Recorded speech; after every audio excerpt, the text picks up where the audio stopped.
Hello, fellow communicators, and welcome to Stories Lived, Stories Told, and part 2 of our conversation with the Reverend Sara Hayden. Today we are discussing examining beliefs, letting go of expectations and leaving space for change, and the importance of seeking out stories. Let's jump right in.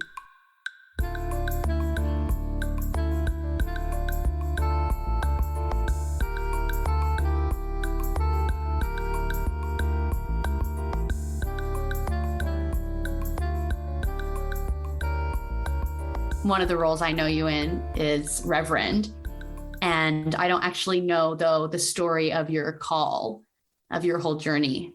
Would you mind sharing that? I'd be glad to. It's less of a sort of being struck by lightning or something like that sort of calling. I've said before in our conversation today that looking back, I can see that this naturally was a particular way of being human, having a job, being in relationship with others that was an orientation. I see back into my childhood of being brave for others, with others, certainly being drawn into the church. My mentor growing up was my pastor, Jay, and I know that he invited me into leadership very early on to give me the kind of familiarity with and close contact with, in my tradition, the signs and symbols of our faith, blessings, communion, baptism, liturgy, the work of the people. And, I've observed as a pastor now that most adults I know have an unease when approaching in Christian churches what's called the chancel. In many Christian churches, the front of the church where there's a pulpit or a communion table or a choir loft, or the stage in some traditions. Sure. They don't know if it's okay to step up there or to touch the waters of baptism. They may have been told not to, that this is sort of a space that only belongs to those who have been called into ministry and who have been taught what to do with these things, which are very ordinary things, water, bread, wine, things that we have in our kitchens and that we buy at the grocery store and that we use to bathe our children and ourselves. I think Jesus was intentional in that. But I had access to that early on, and so did my friends in church who went into other types of jobs and vocations. There's a quote by a theologian named Frederick Buechner. You might be familiar with this quote, Abbie. A lot of people are. That the place that we're being called is where our own greatest joy and the world's deepest hunger meet. And that's not a verbatim quote, but that's kind of what I remember hearing early on in college and thinking I was always drawn to sacred space. And I'm grateful that the sacred space I was drawn into was not a boundary line around an edifice of a Christian church in my particular tradition. While I was raised there, my mentor always evoked and taught me that the world inside the church and the world outside the church were not two different worlds. And so that to me seems like a huge gift that not everyone that's raised Christian, probably most people that are raised Christian, were not given. Yeah. It certainly, I think, affects our bravery. It affects our action. We might say, oh, well, we're not called to be political. And how does that affect us as people of faith? Saying, I think you and I could pick 10 different things from the news that have happened in the past month, including mass school shootings, the shooting of 10 Black people in Buffalo, New York at a grocery store. I reject a faith that tells me that's not something I should speak out against and spend my life acting out against. So I always grew up with that sense of calling, and I felt like I actually went into college pre-med and loved medicine, was super interested in all kinds of things like that. I didn't know that. Yeah, very interested, and I think I could probably have been fulfilled being a doctor or a teacher or any number of things. And ministry in some sense is the ultimate Renaissance profession where you get to be in so many different contexts. Yes. But interestingly, when I found myself as a chaplain later on, post-seminary, postgraduate school, I found myself, offering communion, the Eucharist, Lord's Supper, lots of different words for that, but in the nurses' station or, in places that were not where I expected to offer communion, and realizing that these were things that traveled and they needed to travel. And the meaning was enhanced when you say, like, this happens here in the midst of life, in the midst of chaos, in the midst of violence, in the midst of hope, in the midst of a lot of buzzers. If you've been in a hospital setting recently, it's loud. There are pages on the intercom. People have to come in and go out. And I would never say to a nurse, I'm not finished with the words of institution yet. Before you go see that patient, Why don't you wait for me? And I think that's always in the back of my mind as a pastor, is like, I want to know the stories in people's lives that influence their access to, interest in, sharing of the faith, religious rites and rituals, because them being a teacher or a parent or a basketball player is who they are also carried around. And it's not that that and the faith are mutually exclusive, but rather that who we are shapes and enhances our embrace and inclusion, I think, of one another in the name of God. So putting our stories there tells other people also, I belong here. Yeah. Yeah. So looking back, it kind of makes sense. But going into pre-med, I was like, oh, I would love this. But I also think in ministry, part of my calling would be to come up with the words and experiences through which people can contemplate the kind of life they want to be a part of and the kind of communities that come as a result of them being a part of those communities. Like, as the poet Mary Oliver says, like, what do you want to do with your one wild and beautiful life, right? Oh, I love that. I love that. And I don't think that means just for her, or, I could say, oh, it's just for me because I'm an ordained minister. But my hope as a minister, as my mom had evoked for me recently, is like to connect people to one another so that they also see they have a one wild and beautiful life, and what do they want to do with it? Right. Was it sometime during your study of pre-med, did you switch your major and then that led you into seminary? I actually, I got my list after the second year of like organic chemistry and physics and stuff. And I was like, do the means justify the ends? And thinking, I actually ended up with a Spanish major, and I studied development sociology in Cuba. And I remember just the meaning making, the beauty of meaning making in that context, living in Havana with University of Havana students, Cuban students, and how capable my colleagues there, fellow students, were of holding multiple meetings at the same time, because they had grown up in a syncretistic environment. They would say everyone's a believer. And they would call Catholics actually puros creyentes, pure believers. They were the ones who said, we only believe in Catholicism, but they said all of us believe in something. Right. And I thought that was really fascinating. The question is, what do we believe in? And what do we do as a result of it? What kind of life do we live as a result of it? Does it make us fearful? Does it make us unable to change and flexible? Does it make us loving, more generous, sacrificial? Those are questions, I think, regardless of a religious affiliation, they're worth probing. And I thank my brothers and sisters in Cuba, my siblings there, for helping give me the gift of that perspective in my own story. Absolutely. How about you? What made you go into communications?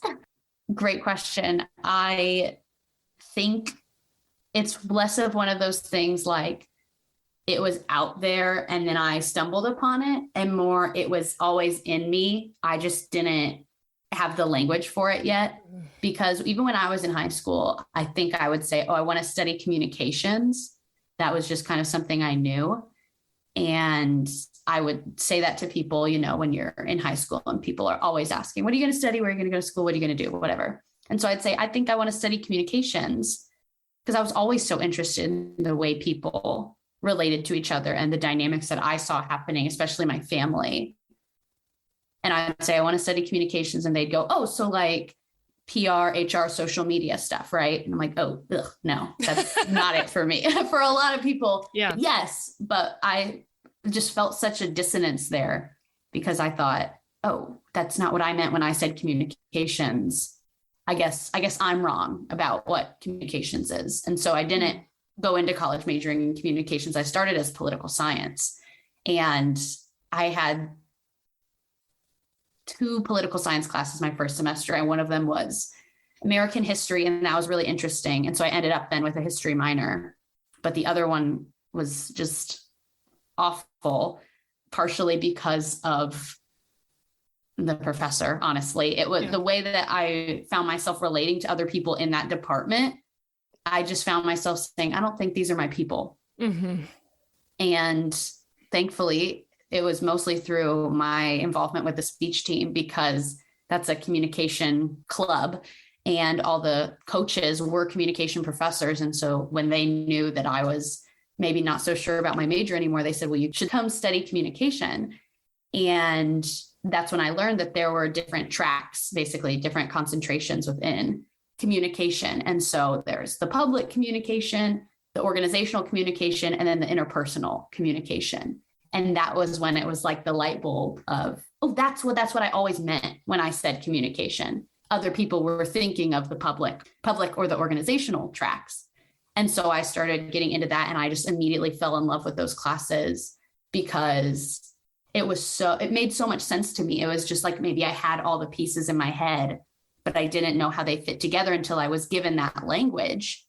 And it was language that didn't stay in the classroom for me. I took it into all of my other relationships, and it became the lens through which I see my life. I think I would have a hard time if I was studying something that wasn't actually applicable to my everyday life and relationships. And so I just feel like there's such an innate meaning and value around studying communication and starting to see it as a kind of tangible thing in our lives, because it is tangible. And it's, there's a lot of quantitative and qualitative research about seeing patterns that develop. It's not random. It's not abstract.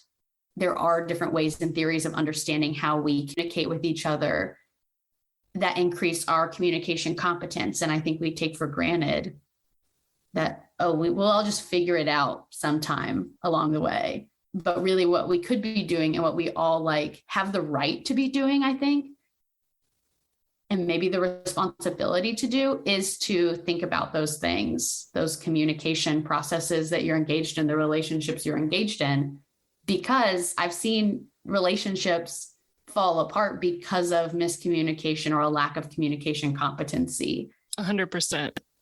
And so I just think it's just as real and as valid of a discipline of a study as, the math and science and psychology and whatever else that's been around much longer. Absolutely. Yeah. So I wonder if that's maybe how you relate to it too. It was always inside of you, and then you maybe found the path to express it, or the right vocation for you, even if you could have, thrived in many different vocations rather than it was outside of you and you found it.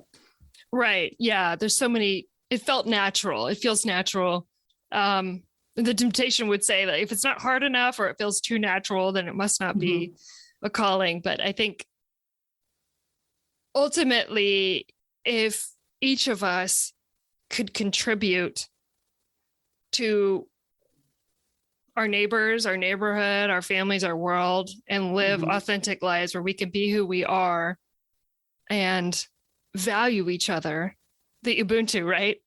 Contribute to the collective of our society, that we're not people that vote and say, I don't have kids, I don't care about the school system, or that's not my county, I don't care about their welfare. I think we're striving for a way forward in our jobs and in our relationships to say, how can we live meaningfully, work meaningfully to contribute to the world, not that we have, but the world we'd like to see manifested. Yeah, I always say when folks are struggling vocationally, at least from a Judeo-Christian perspective, if you can do justice, be humble, love kindness, walk with God, then you can do anything. I wonder about what your relationship to your own faith and, your role as a reverend, your title of reverend, in what I perceive as a world that is becoming more and more suspicious, almost questioning of the role of religion and the validity of it. Oh, yeah. I certainly don't lead with my title unless there's a situation where it's important for me to self-identify. You know, you might be on an interfaith panel or, you know, if I'm preaching in a church or speaking about faith, I would self-identify as a reverend. But I do find people relate very differently when they find out what your job is. In many cases, as a woman as someone who is for a very brief period of time under 40. And certainly when I was ordained 15 years ago, there was an element of surprise, sometimes delight, excitement when people met me and found out later that I was a pastor. And it often happened on planes. I think most pastors have stories of like talking with someone, you get started and you're interested in someone's life and you're a good communicator and doing the things that Abbie, you've talked about on this podcast. And people, probably because of the anonymity and the chance to process, I think when we're traveling somewhere, we're thinking more deeply about who we are. And maybe you're going to an event like a wedding or a funeral or vacation, when you have a chance to stop and think about your life. But people tell you stories. They tell you really big things about their lives, their hopes, their failures, their confessions. And then they say at the end, so what do? You say, actually, I'm a minister. I usually say minister. Sometimes people think I'm like a minister of education, a minister of something, you know, like a political appointment. They may not have a map that I would be a minister. But often I have found that it challenges people's assumptions about what they thought a priest or a minister is. Sometimes they might say, oh my gosh, my cousin's a minister. That's really cool. What denomination are you part of? But many times it'd say, you're a minister? You know, you're such a good listener. It's the same with the expectation your sister maybe faces, or you in that story, that if people have an expectations of maybe what a minister looks like, or what gender a minister is, or how old they are, or how they act. And it's an expectation, and maybe they are able to overcome that expectation when it was proved wrong. Maybe they're not. Yeah. Professions, titles create expectations for people. We have maps for those things. We have experiences with those professions that are positive, negative, neutral. They seem different. But like Maya Angelou said once so powerfully, people may not remember what you said, but they'll remember how you made them feel. And I think in those moments, quite consciously, that I offer the space and time to listen deeply because I want them to feel heard. And I'm trained in providing a kind of space for someone to think deeply about their life, to the extent, you know, sometimes it's banter and just fun, and that feels good too. But I want them at the end of it to say, that was a good conversation. I'm glad that happened. Yeah, I'm always grateful for those moments. It feels like you can step in through conversations to very significant moments of people's lives, even strangers, by just offering the time to listen to stories. Absolutely. The concept of minimalism, you know, which is about material things. There's the idea of, if you're, you know, maybe holding something you've had for a long time, looking at it and thinking about whether or not it adds value. And that value could look like a lot of different things. You know, maybe it's a tool that is actually used for something. Maybe it's just something that sits on your shelf, but it has memories attached to it. And I think about that in our conversations. Are these conversations adding value? Not to say be a minimalist in conversation, have less conversations, have less relationships. But I think that's a good way to approach things is, okay, I'm about to enter into this conversation. It could be small talk, and we could keep it on that very surface level. But if I want my conversations to be adding value and to be adding to the relationship, what do I need to do to make it add value? That's so powerful. And it's such a different take on what we often hear as children, which is, if you can't say something nice, don't say it at all, which is an interesting mnemonic for children. And it's good. In some ways, it helped me as a child think about like when to shut my mouth and just not say mean things. But it also has a little bit of a subtext of, if you disagree, if someone hurt you and what you say might hurt them, then it's not worth saying. The concept of whether or not this conversation adds value is a much more nuanced and powerful measurement of the kind of communication we could have. Well, it's back to that sign in your neighborhood too. What's the goal? Mm-hmm. Is this language of, if you don't have anything nice to say, don't say anything at all. Is that still serving our goal? Or is there a better way? Because we have this wealth of language. What's the best way to communicate this message? That's maybe is like genuinely altruistic of, if you don't have anything nice to say, don't say anything at all. But there is nuance there, like you said. Yeah.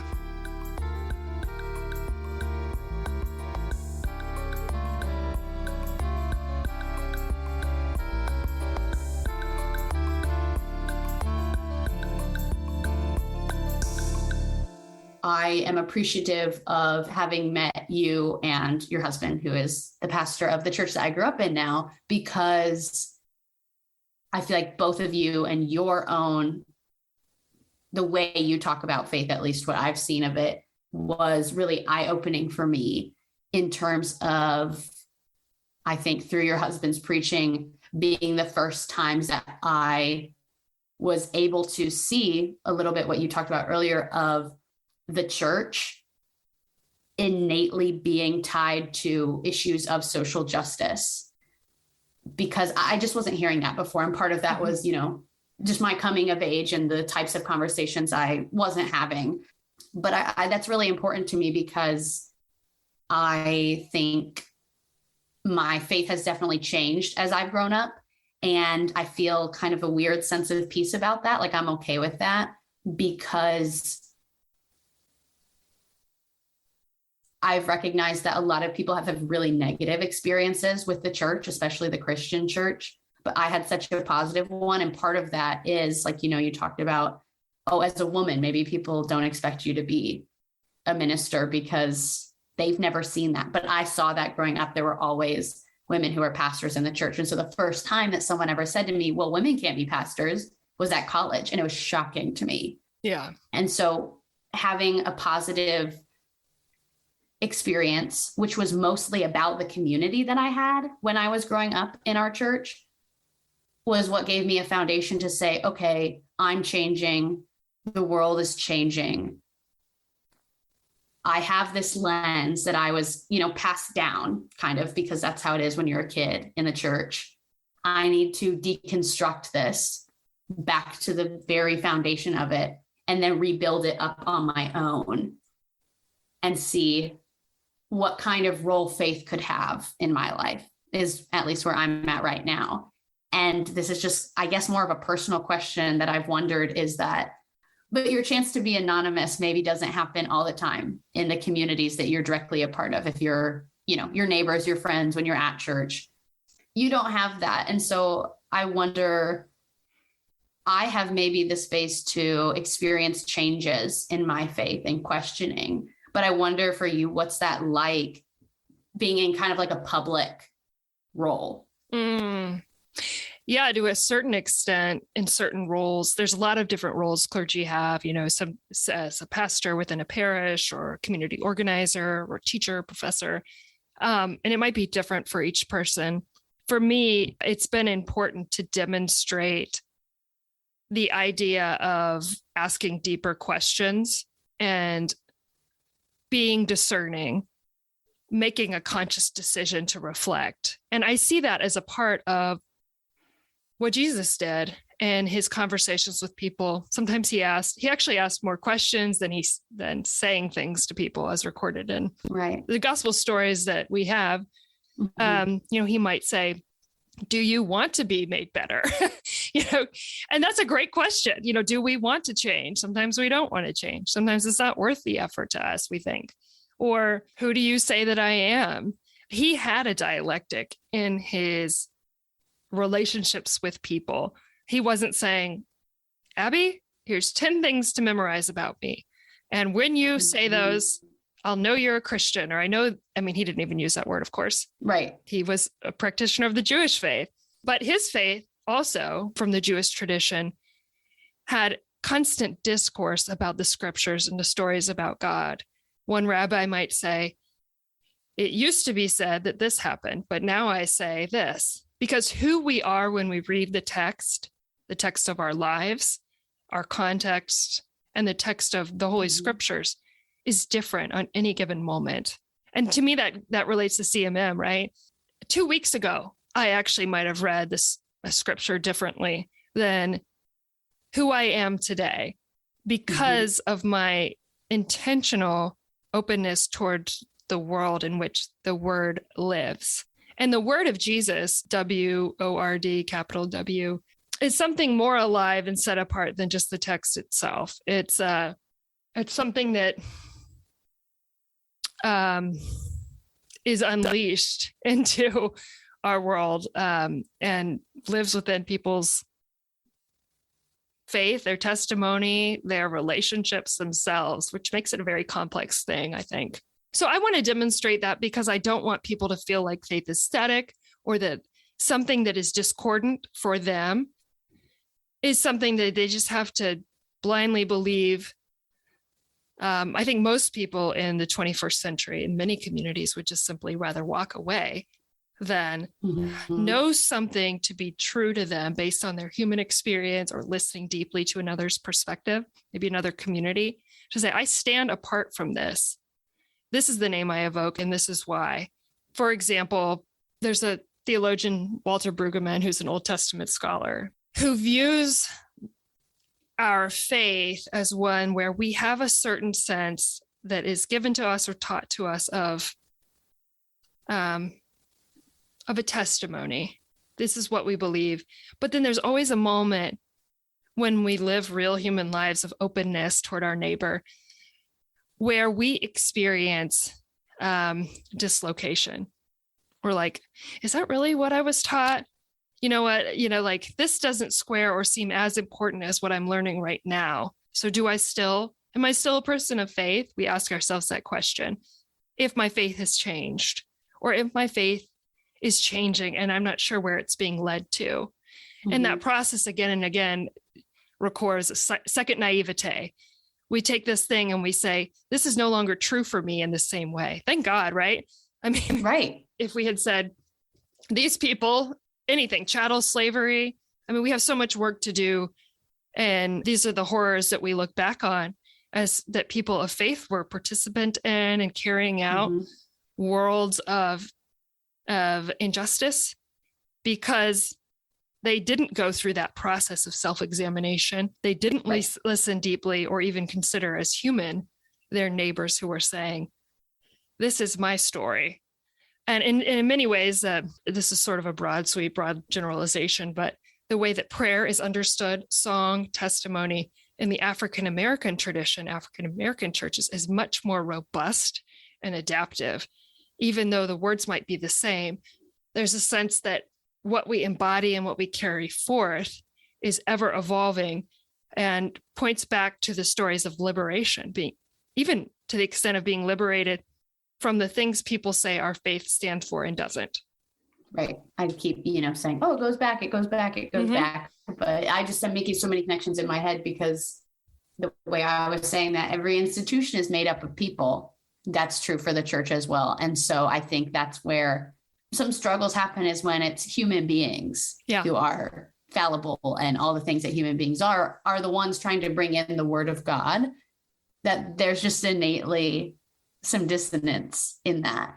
Yes. And that's okay, but it's the striving to examine and to reflect and to always be adapting and appreciating the importance of context and change and recognizing it as the real force that it is, to be able to let faith or God for people be what it needs to be, which is going to always be changing.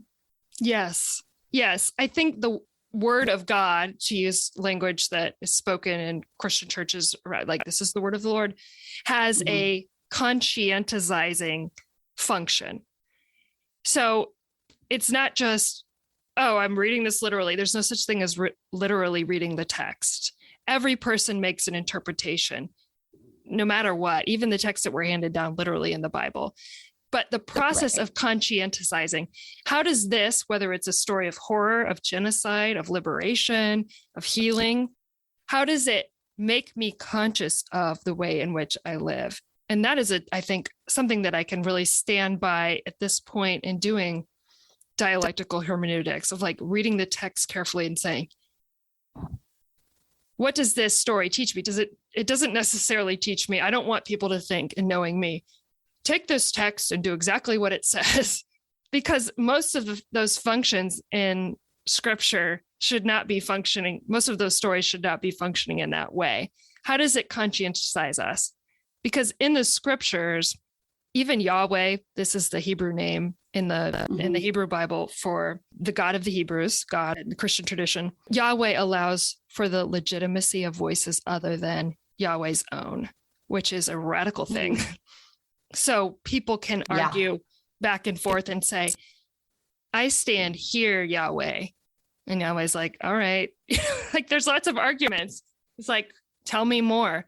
To share your story. People are sharing their story with Yahweh, written in this group of stories known by Christians as Holy Scripture, or as the Bible, the Old and New Testament, or Hebrew Scriptures, and the Jewish faith. People are sharing their stories to God, and God is sharing God's stories with people. And there's a back and forth. There's a listening. There's a consciousness raising. There's an aliveness to it. So I hope that I'm the kind of pastor that would say, your story does matter. You can tell your story to God. It doesn't have to stand in the same way that someone's story did stand, or the way they told their story about their faith. In the spirit of CMM, what are the stories that you want to hear more of, and what stories matter most to you? What a great question. And what a slow question. You know, you have to sort of stop and think about it. It strikes me as a very important question. Also interesting because if you have a phone these days, chances are your phone decides for you what kind of stories you want to hear. So it's very liberating to be asked, like, what do I want to hear more of? I mean, I think that's really a powerful question. It's worth considering over the long term. One of the things that comes to mind for me now is hearing stories of delight. I have a friend here in Indianapolis who talks about mutual delight. His name's Diamond. Stories of mutual delight. So I think when we learn to love something, whether it's like, you may know this about me, I really love plants. I love gardening. I like plant communities. And, I saw my boys when the dandelions came out, much to the chagrin of probably our neighbors. They said, oh, the wish flowers are back. The wish flowers are back. Because of course, many kids have blown the seeds of the dandelion heads all over the yard. And it's like, I love that, the delight in that. Someone delighting, exclaiming like, I saw this today. It was so wonderful. It was so beautiful. It takes me back to what I said about Everett, my neighbor, who's, when we grew little pumpkins in our yard, he was like, what are these? And of course they look like pumpkins. He knew what a pumpkin was, but he couldn't believe it because he didn't think they could just grow in your yard if you planted the seeds. And just slowing down and delighting over what we can taste and touch, that mindfulness of like, someone made this meal for me and prepared it, whether it was someone you knew or didn't know. The beauty of the sky and the way it changes, shared delight around a book that you and your friend are reading together, just that feeling it creates of gratitude and appreciation. I feel that summer is such a beautiful time, and of course in the Northern Hemisphere summer now, but it's such a beautiful time to savor and delight and to share and invite other people into that delight. That's really beautiful. And I appreciate that as someone trying to bring more gratitude to the forefront of my life, because that's a a choice, to make and a perspective to have that I think is about abundance and about recognizing the enoughness and finding the gratitude in all of it. In the context of our conversation, I'm thinking that where I'm at, maybe with my faith right now, is the stories that I want to hear are people's just real experiences with their faith, because every one of those, any one of the millions of different ways that people have related or learned of faith or related to faith are valid. And I think there's a need even to hear those stories, because a lot of religions are filled with shoulds. This is how you should be, and this is how you will be, and this is how you're expected to be. But it's much more messy than that, than being able to just go along with those expectations. And so I think there's, to me, what I'm taking away from this conversation is just the value of people's different relationships to faith, as well as their call into whatever, not just letting that be a strictly religious word about where you're called to or what you're called to do or who you're called to love. I think everyone, whether they would say that or not, has some kind of call towards something. Yes. I think about those nurses, doctors, physicians, staff, environmental services who showed up throughout the pandemic, day in and day out. Yes. They didn't have, the resilience to say yes every day. The teachers, folks who, yes, what a calling. Final question now is, using the language of CMM, is we're working towards those better social worlds.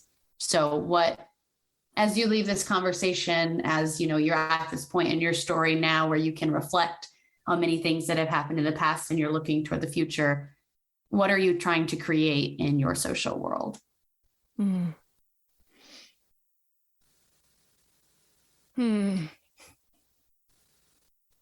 If I had to pick one word, which I don't, because you're Abbie and you're giving me the freedom to choose, but the word, maybe two words: tenderness and mindfulness. Mindfulness of the stories behind the stories, the people who tell the stories, and the tenderness, like the preciousness, the hurriedness or the shyness that someone might tell their story with. Having done podcasts for my own work, I am aware so much of the tonal quality of the room and what kind of pacing someone brings to a conversation and the allowance of silence. And I find that when someone speaks quickly, it's a sign that they haven't maybe felt the freedom to be listened to, or that their story isn't important. So I'd like to approach my conversations with tenderness, holding them with soft hands, and mindfulness, being aware of my own reaction or the impact the story has on me, my body, my voice, my face, right. my thoughts, and a mindfulness of the story behind the story they're telling. I think it makes it possible to hear things in a different way and to continue to grow in relationship with folks, even when we say hard things to each other or have difficult stories to tell.